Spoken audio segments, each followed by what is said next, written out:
ما تتدخلش في اللي ما يخصكش، وما تحاولش تعمل شهم وجدع وتساعد حد انت ما تعرفوش، لانك ممكن تلبس مصيبه انت كنت بعيد عنها خالص. اسمعوا قصتي وحكايتي اللي كانت هتوديني في داهيه عشان بس شهمتي. يلا بينا.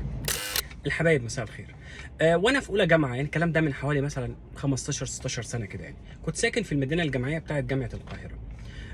واحنا خارجين من صلاه الفجر، كنا احنا ساكنين في مبنى الدور الارضي فيه مصلى، وفي سكن برضه طلبه، يعني غرف طلبه، بس كان في مصلى.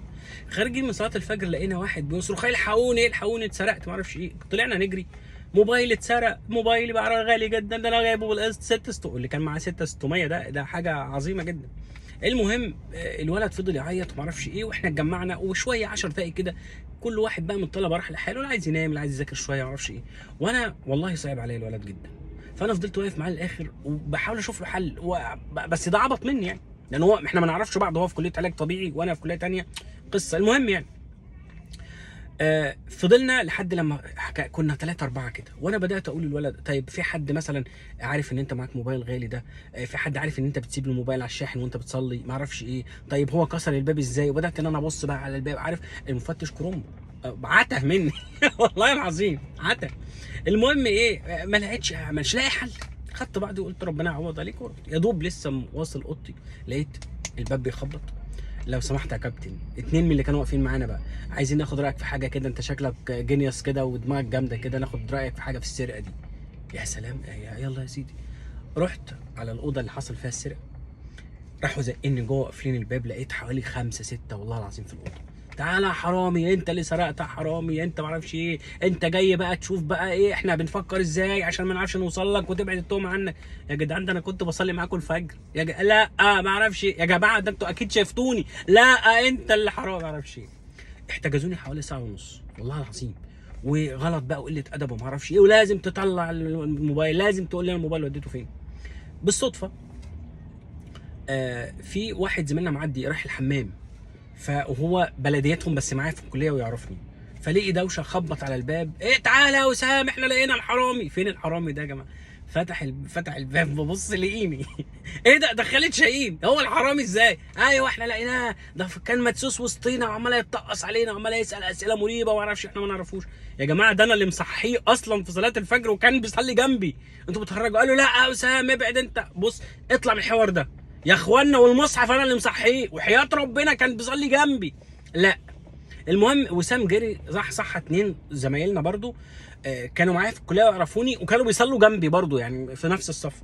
تعالى يا زيد، تعالى يا عبيد، مش هو ده خالد شاهين معانا؟ اه يا جماعه خالد شاهين معانا ومش عارف ايه، مستحيل يعمل كده، ده محترم وما اعرفش ايه. المهم العيال قالوا طيب لا نفتش اوضته. ماشي تعالى فتش اوضته. اهانه بصراحه. وساعتها كانوا قالوا بقى ان احنا يعني هنوديك بقى ايه، هنسلمك للامن والمباحث وقصه كده يعني. ساعتها وسام قال لهم انتوا لو ما سبتوهوش احنا هنشهد ان انتوا محتجزينه وانك انتوا بقى اعتديتوا عليه بالضرب، وده ساعتها ممكن هو يوديكم انتوا في داهيه، لان هو ما لقوش حاجه، فتشوا الاوضه ما لقوش حاجه ما اعرفش ايه. بس العيال بقى ايه برضو مخونه، انت فاهم يعني ايه، مش مصدقه قوي. بدات العيال تراقبني، يعني ابقى في المطعم الاقي في واحد بيراقبني، مثلا ماشي رايح الكليه واحد بيراقب، مثلا قاعد على قهوه مثلا في فينيسرا والله العظيم لا واحد بيراقب يشوفني انا بتكلم مع مين ما اعرفش ايه. العيال برضو شايفين ان انا حرامي لص وسطي.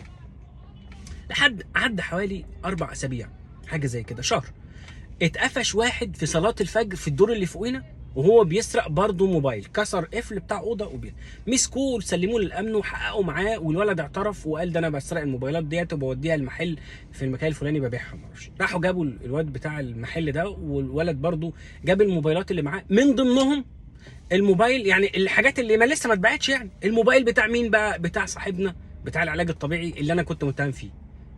قال له الموبايل ساعتها بالسيريال نمبر، هو كان مبلغ بالسيريال نمبر وما اعرفش ايه والكلام ده كله، ورجعوا الموبايل للولد ده. والولد جه بقى اعتذر لي، انا اسف والله العظيم يا خالد وما اعرفش ايه، انا مش عارف احنا عملنا كده ازاي. انا قلت لهم فين عقلكم؟ يعني انا بصلي جنبكم وانتوا عارفيني ان انا بصلي، وفي ناس منكم شهدوا ان انا بصلي وبتراقبوني. قالوا احنا بصراحه كنا شاكين فيك وقلنا لا ده الواد ده حرامي ايه، لسه محترف لدرجه ان هو يعني ايه اقنع صحابنا ان هو راجل بيصلي وتقي والله العظيم. وساعتها والله العظيم بقيت ما اتدخلش في اللي ماليش فيه، ولا ادخل في حوار بتاعي مهما كان. انا مثلا ماشي في الشارع لقيت خناقه، ابعد، او بلغ الشرطه وابعد. لقيت واحد مغمى عليه ولا مش عارف ايه، اتصل بالاسعاف وامشي. لكن تدخل وتعمل شهم مع ناس ما تعرفهمش، ممكن تلاقي نفسك لابس حوار جامد جدا انت مالكش فيه. انا قلت بس احكي لكم الحكايات اللي انتوا بتحبوها عشان كل واحد ياخد باله. ساعد وكل حاجه، ولكن الناس اللي انت تعرفها اللي انت ما تعرفهمش ساعد بحذر وخليك بعيد وما تتدخلش في مالكش فيه. شكرا جزيلا.